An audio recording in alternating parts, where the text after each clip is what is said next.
और इसी बीच एक और बड़ी खबर आपको बता दें, इजराइल के प्रधानमंत्री बेंजामिन नेतन्याहू ने ईरान पर किए हमले को लेकर बयान दिया है और कहा है कि रात में यह हमला किया है। किसी भी तरह से अमेरिकी दबाव को लेकर इनकार किया है। कोई दबाव नहीं था किसी देश का। ये कहना है बेंजामिन नेतन्याहू का कि अपने राष्ट्रीय हित के चलते ये ईरान पर हमला किया है, क्योंकि ईरान ने 1 तारीख को यानी कि 1 अक्टूबर 2024 को इजराइल पर हमला किया था, जिसका मुंह तोड़ जवाब ठीक 25 दिनों के बाद इजराइल की तरफ से दिया जाता है, जब ईरान के आपको बता दें मिलिट्री टारगेटेड अटैक को लेकर जब एक रणनीति बनाई जाती है और ये पूरा हमला किया जाता है। बैलिस्टिक मिसाइल से ईरान ने हमला किया था और यहाँ पर आपको बता दें लड़ाकू विमानों के जरिए इजराइल ने हमला किया है और ये बता दिया है कि अगर इजराइल को छेड़ा जाएगा तो फिर इजराइल छोड़ेगा नहीं, और ये बदला लिया है। सीधे तौर पर इजराइल ने कह दिया कि हमारा मिशन यहां पर पूरा होता है, लेकिन अब ईरान आगे क्या करेगा ये बड़ा सवाल है। तो इजराइल की तरफ से जो अटैक किया गया है उसके बाद सवाल ये उठते हैं कि कूटनीति के तहत ईरान आगे बढ़ेगा या युद्ध नीति के तहत। इजराइल पर दरअसल 25 दिन पहले जो हमला हुआ था उसी का ये बदला लिया गया है ईरान पर एयर स्ट्राइक करके, जिसके बाद अब इस बात की पूरी गुंजाइश है कि तेहरान अब अपने तेवर में नरमी लाए और मिडिल ईस्ट शांति की तरफ बढ़े। लेकिन क्या आप जानते हैं कैसे इजराइल के फाइटर जेट ने ईरान के एयर स्पेस में घुस करके बदला लिया है? कैसे एक महिला पायलट ने ईरान से इंतकाम लिया है? क्या था इजराइल का ऑपरेशन डेज ऑफ रिपिटेंस? इस रिपोर्ट से समझिए।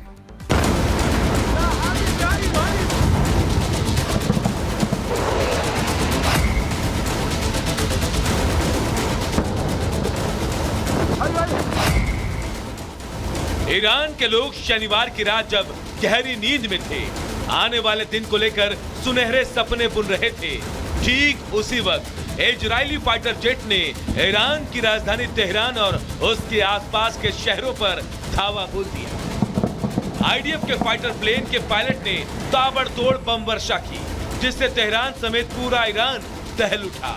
जो सो रहे थे वो धमाकों की गूंज से दहशत में आ गए। जान बचाने के लिए लोग घरों से बाहर निकल आए, क्योंकि इजरायली लड़ाकू विमान प्रतिशोध ले रहे थे। ऑपरेशन डेज ऑफ रिपेंटेंस ये वही ऑपरेशन है जिसके तहत नेतन्याहू की ब्रिगेड ने ईरान को टारगेट किया, और तस्वीरों में नजर आ रही ये वही महिला पायलट है जिन्होंने ईरान के चीथड़े उड़ाने के लिए लड़ाकू विमान F-15 की कमान संभाली। ईरान पर 26 अक्टूबर की देर रात इजराइल की तरफ से जो अटैक किया गया उसको इजरायली महिला पायलट ने ही लीड किया। फाइटर प्लेन F-15 में वो सवार हुई और ईरान के आसमान पर जाकर सीधा और सटीक हमला किया। इजरायली सेना का दावा है कि 100 लड़ाकू विमानों ने 3 घंटे में ईरान के करीब 20 ठिकानों पर हमला किया। इनमें मिसाइल फैक्ट्री और सैन्य अड्डे शामिल हैं। तेहरान के इमाम खुमैनी इंटरनेशनल एयरपोर्ट के पास भी हमला हुआ। बताया जा रहा है कि देर रात 2:15 बजे शुरू हुआ हमला तड़के 5 बजे तक जारी रहा। ईरान के खिलाफ इजराइल का प्रतिशोध इतना घातक था कि ईरान के 2 सैनिक मारे गए। मेजर जहांदी दे और लेफ्टिनेंट शाहरुख खिपर के रूप में इनकी पहचान हुई।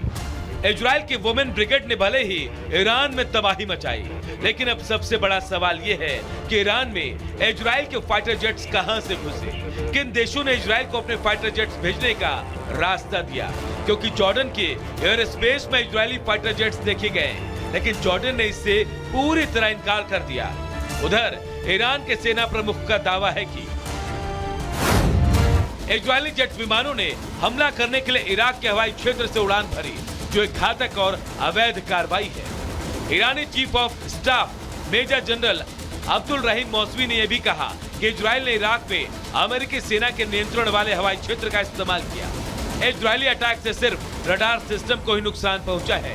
वायु रक्षा प्रणाली ने समय रहते हमलों को रोक लिया।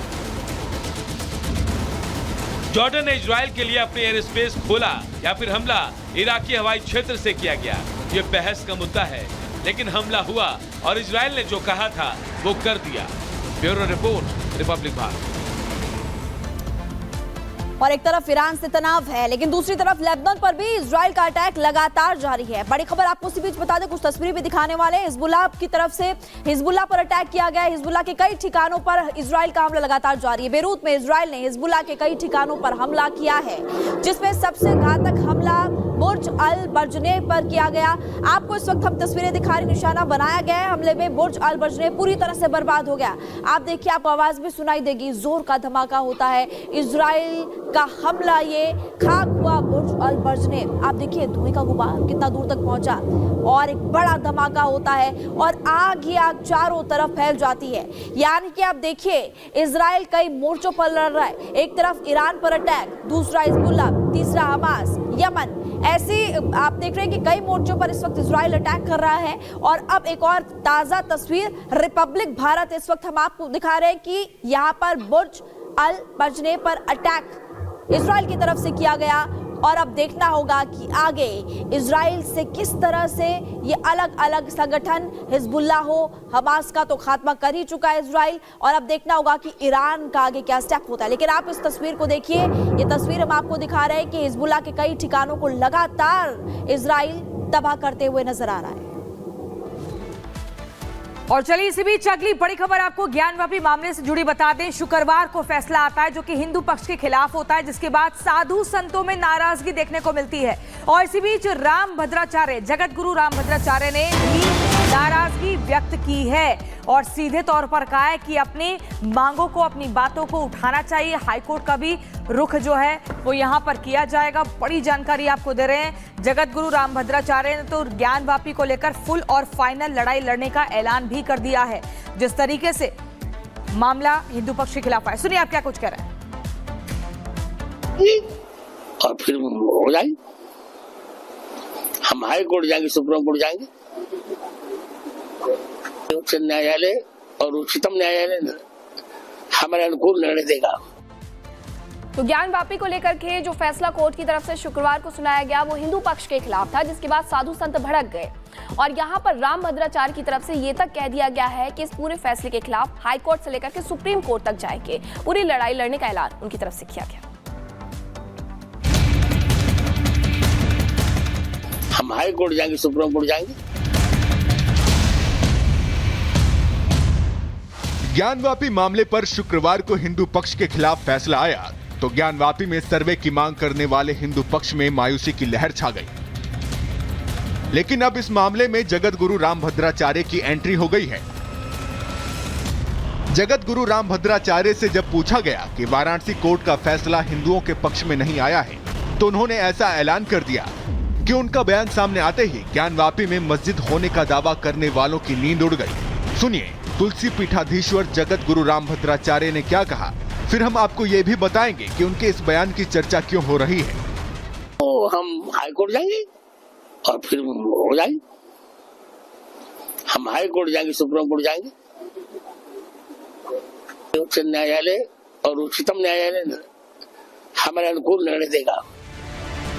दरअसल रामभद्राचार्य का जब से यह बयान सामने आया है, उनके इस बयान की चर्चा इसलिए हो रही है क्योंकि अयोध्या में राम मंदिर का मामला जब कोर्ट में चल रहा था, तब स्वामी रामभद्राचार्य से जज ने पूछा था कि उनके पास प्रभु राम का जन्म अयोध्या में हुआ, इसके क्या प्रमाण हैं?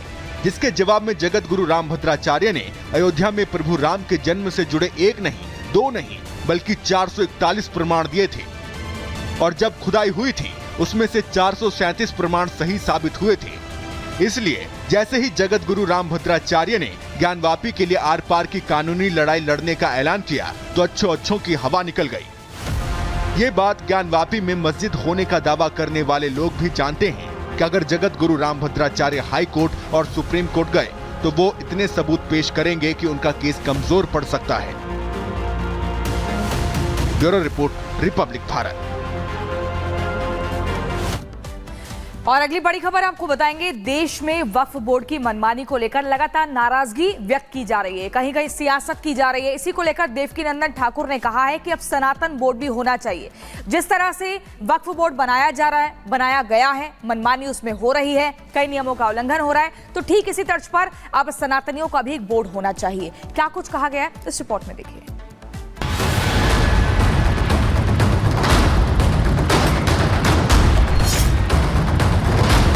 सनातन बोर्ड का निर्माण इस देश में सरकार को करना होगा। वक्फ बोर्ड के कारनामों की चर्चा पूरे देश में है। कैसे वक्फ बोर्ड अपनी दादागिरी से जमीनों को हड़पता है और अपनी मनमानी चलाता है, और अब इन सब के बीच में सनातन बोर्ड बनाने की मांग जोर पकड़ रही है। कथावाचक देवकीनंदन ठाकुर ने सनातन बोर्ड बनाने के लिए झंडा बुलंद कर दिया है। अगर वक्फ बोर्ड इस देश में रहेगा तो सनातन बोर्ड का निर्माण होगा। सनातन बोर्ड का निर्माण इस देश में सरकार को करना होगा। प्रत्येक राजनीतिक पार्टी को इसका जवाब देना होगा। अगर आप वक्फ बोर्ड का सपोर्ट करते हो तो आपको सनातन बोर्ड का सपोर्ट करना होगा। और जितनी जमीन वक्फ बोर्ड ने हत्या रखी है उतनी जमीन सरकार को कहीं से भी एक्वायर करके हमारे सनातन बोर्ड को देनी पड़ेगी। सनातन बोर्ड बनाने की बात तब भी उठी थी जब तिरुपति के प्रसाद में चर्बी मिलाने की खबर आई थी। उसके बाद से ये मामला तूल पकड़ता जा रहा है। इससे पहले आंध्र प्रदेश के उप मुख्यमंत्री पवन कल्याण ने सनातन धर्म रक्षा बोर्ड बनाने की मांग की ताकि ऐसी घटनाओं पर लगाम लगाई जा सके। षड्यंत्र इस लेवल तक पहुंच गए हैं कि हमारे भगवान के प्रसाद में भी गऊ की चर्बी हम सबको खिलाई जा रही है। और दुर्भाग्य यह है कि हम सब अपने आप को हिंदू कहते हैं और खा के भी चुप बैठे हुए हम लोगों ने कोई ऐसी बात नहीं कही कि ये गलत है और ये नहीं होना चाहिए। वक्फ बोर्ड में बदलाव की मांग की गई है तो देश में हाय तौबा मची। विशेष समुदाय को जमकर गुमराह करने की कोशिश की गई, लेकिन वक्फ अपनी मनमानियों से बाज नहीं आ रहा। वक्फ सेना रेलवे के बाद में तीसरा सबसे बड़ा भूस्वामी है। वक्फ के पास में करीब 10 लाख करोड़ की संपत्ति है। ताजमहल, संसद, दिल्ली एयरपोर्ट पर भी वक्फ अपना दावा कर चुका है। ये तो कुछ एक उदाहरण है, ऐसे न जाने कितनी जमीनों पर वक्फ ने दावा किया। इसी मनमानी को रोकने के लिए मोदी सरकार वक्फ में सुधार के लिए बिल लेकर आई, जिसका विपक्ष विरोध कर रहा है। मगर अब ये जंग सियासी के साथ साथ धार्मिक होती चली जा रही है। लोगों को गुमराह करने की कोशिश की जा रही है। अगर ये पास हो गया तो ये मुसलमानों के लिए हद दर्जा खतरनाक है। आपकी मस्जिदें भी, आपके मदरसे भी, आपके मकतब भी, सारी की सारी चीजें खतरे में पड़ जाएंगी। मुस्लिमों के अंदर कई समुदाय वक्फ के ज्यादती से, वक्फ के शोषण से, वक्फ के अन्याय से वो त्रस्त हैं। ये लड़ाई अब वक्फ बोर्ड बनाम सनातन बोर्ड होने लगी है। फिलहाल वक्फ संशोधन बिल जेपीसी को भेज दिया गया है, लेकिन अब संत समाज ये ठान चुका है कि देश में वक्फ बोर्ड है तो सनातन बोर्ड भी होगा। Bureau report, Republic Bharat.